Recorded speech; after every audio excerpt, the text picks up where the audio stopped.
The revolved boss allows us to take a two-dimensional profile and revolve it about a center line to create 3D geometry. Shapes that are axially symmetric, like this baseball bat and this chess piece for instance, can easily be created with the revolved boss.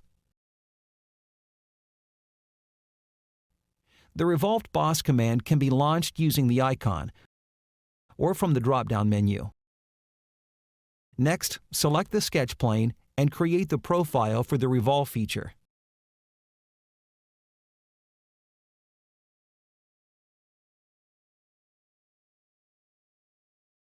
Upon exiting the sketch, you will see the properties available for a revolved boss.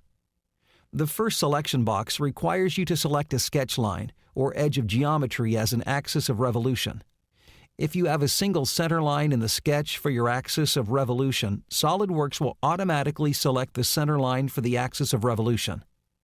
If you would prefer to use a different sketch segment that is not a center line as the axis of revolution, you will have to activate the selection box by clicking in it, then selecting the sketch segment.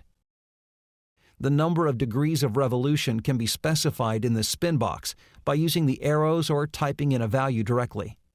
This value can also be changed by using the drag handle in the graphics area.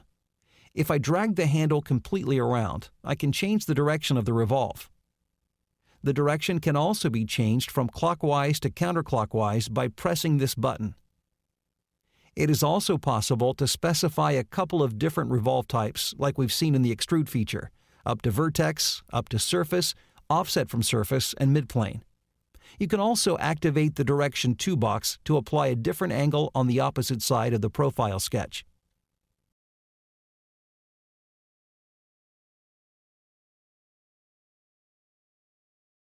The Thin feature and Selected Contours options can be used here very much like we saw earlier with the extruded boss. To finish the revolved boss, you simply click the green check and you're done.